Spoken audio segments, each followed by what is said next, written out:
beautiful, beautiful, beautiful, beautiful angel.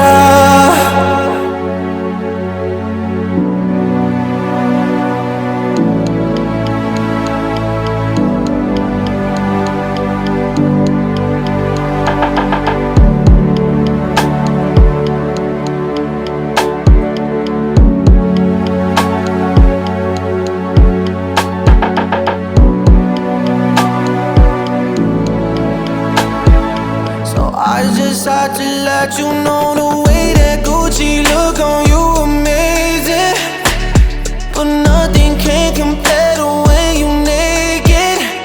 Now we're backward into many, got you fed up. Saying you the one for me, I need to flex it.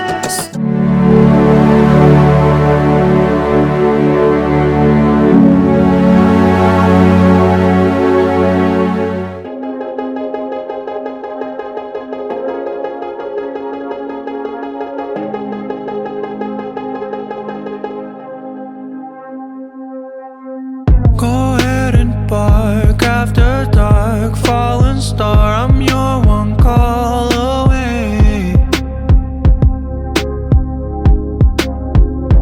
Motel halls, neon walls, when night falls, I am your escape.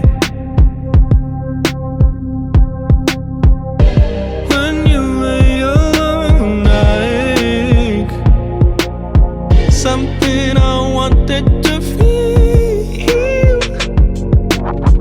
If you've been waiting for falling in love, baby, you don't have to wait on me. 'Cause I've been aiming for heaven above, but an angel ain't what I need. Happy birthday, Ma'am Jana! Happy Wait lang kasi Ganado dapat happy birthday. Happy birthday! Enjoy your day! Happy birthday, Jana! Enjoy your day! Diba? Okay. Natawa lang ako. Witty sa akin. Oh, may initiative yung akin, ba? Ano ba yun? Isa pa word. Record na po. Scripted. Ano? Ay, sumute. As a leader. As a leader po, si Jana po is so witty.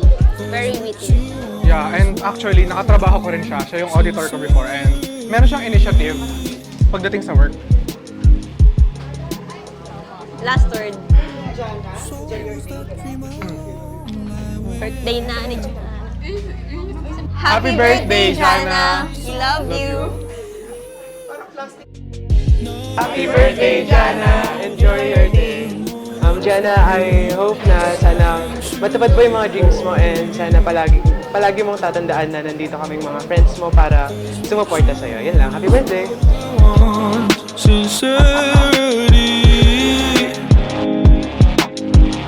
Siguro nakikita ko si Jana as independent kasi kaya na niyang mag-decide ng kung ano yung mapapabuti sa kanya. Tsaka talino kasi niya eh. Tapos, ayun, kumbaga, siya kasi more on academic siya na focus and at the same time dun siya nag-excel. Parang, counterpart niya ako na yun lang, saktong pasado, gano'n.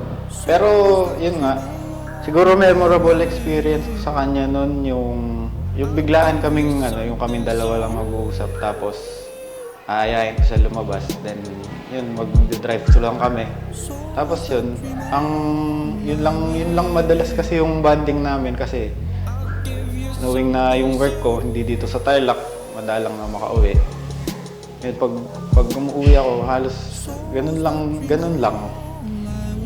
Though, para sa akin, malaking bagay na rin yun. And parang yung bond namin as magkapatid, mas nag-grow.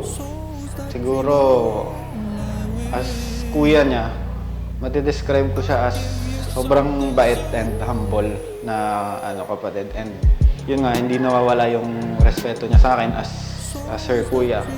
Ayun. And happy 18th birthday, Jana. And andito lang si kuya lagi. Kahit legal age ka na, andito pa rin ako to guide you.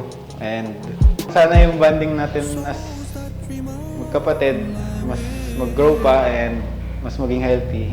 And enjoy your day.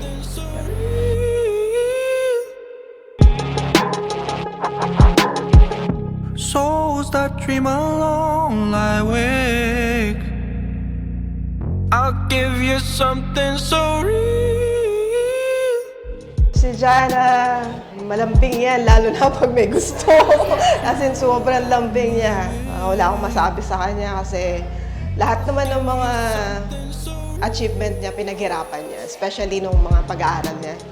Yung achiever siya since prep. So, siguro, naging suporta lang ako yung the way na papaano siya mag-aral, nandun ako palagi. Na sinasabi ko sa kanya na yung pag-aaral, yan yung magiging susi para hindi siya maghirap someday. At the same time, walang pwedeng mang-ape. Kasi sabi nga nila is, education is the key for success. Kaya sabi ko nga sa anak ko, lagi niyang panghawakan yung dreams niya na andito pa rin ako to support her kung ano man ang kahinat in the future. And I mean, God's plan is always the best. Jana, happy birthday! Alam ko, ayaw mo na gantong klaseng event kasi hindi ka sanay. At the same time, ayaw mo ng maraming tao. Ayaw mo ng crowded. Pero pagbigyan mo na si Mama, hindi ko naranasan to eh. So, para sa'yo, anak, lahat ginawa ni Mama. And I hope sana I'm creating milestone and memories na i-share mo rin sa future. And at the same time, si Mama lagi, andito man ako wala, love na love ka ni Mama. Happy birthday! Happy birthday, Jana! Ano? Mabuhay ka hanggat gusto mo. I'll give you something so real.